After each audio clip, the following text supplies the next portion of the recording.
Good morning, everybody. I hope this video finds you well. Today what I want to do is I want to talk about what Foxconn did. I'm calling it the Foxconn debacle. Foxconn is a Taiwanese company that has factories throughout the world. Most of them's in China. And to understand what the big picture is of what Foxconn did, we have to look at the general event sequences. Essentially, China has a zero COVID policy. This is well known throughout the world. And talking about it's not going to delete this video.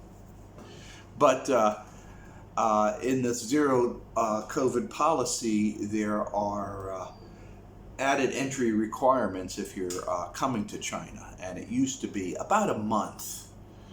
You had to stay in a hotel, a quarantine hotel. This is a normal hotel that has been set up as a quarantine hotel. And you just sit there for a month. You're in quarantine. They changed that policy and made it 7+3, 7 days in a quarantine hotel, followed by 3 days in your home or your other hotel at your destination. After they made this change, after the Chinese government made this change, it was applauded by Western media, American media, and UK media particularly, saying what a great thing, China is finally getting rid of its medieval zero COVID policies. Well, it wasn't, but it's very strange to me that they would even think of this. After China changed the policy and wasn't so stringent, suddenly we started having a peppering of outbreaks throughout China. And I know Gongbei right over here is shut down. And it also hit Foxconn. So you had a couple of people in Foxconn who got coronavirus. Now, I'm not quite sure why Foxconn did what they did, but Foxconn, being a Taiwanese company, ordered the factory to close. And the factory closing meant that the people who worked there at the factory no longer had a place to live. Because in China, factories provide food and shelter, transportation, and all kinds of conveniences for the workers. So all the dorms were shut down, all the canteens were shut down. No food, no housing. Taiwan owners said, shut it down. So you ended up having thousands of workers now had to go back home. And because it's a shutdown, a lockdown, there's no buses, there's no trains, there's no high-speed trains. So what are these people, these young 20-something people going to do? Well, they're going to walk home. And so thousands upon thousands upon thousands of people started walking home. But this is China, people. And what China did is everybody mobilized. Local businessmen, local cars, trucks, people mobilized to give rides to these people, to provide food for these people, to provide shelter for these people. They constantly check these people, test these people, and while they're walking home, they're fed, they're clothed, they're rested, they're given rides. And I'm very proud of China for doing that. I'm proud of the people for doing that. And that is the way a functional society works. Now, when you see something, you have to give praise to where praise is due. The people and the society really are doing a great job helping each other. True Rufus behaviors.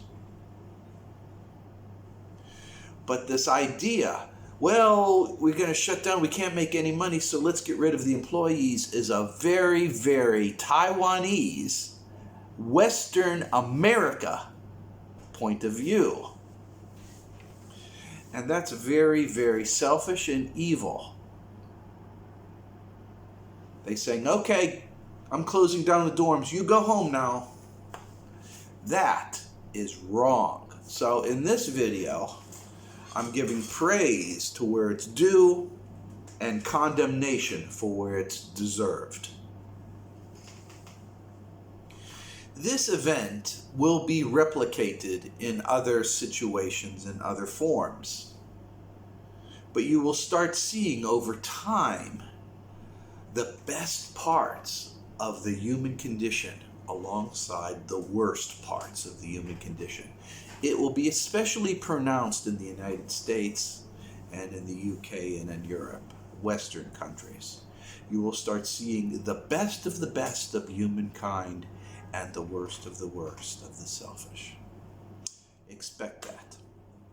In the meantime, I want you to watch these videos showing the best of what society can do when times are tough. Enjoy the videos, people.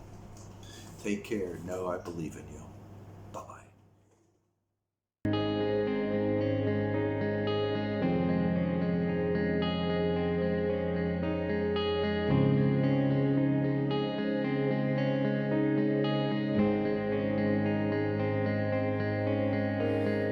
海上一阵风吹起，白云涌向陆地，季风带走沙砾，四季冷暖的交替，多鲜活的生命，有枯萎的痕迹，是奔跑中突然袭来的风雨，是黑暗中一根火柴燃烧的光明。也许你猜不到未知的宿命，像流星飞翔着，它却不知目的。可是啊，我却愿意相信，最渺小、最微弱、最柔软、最无畏的你，用尽了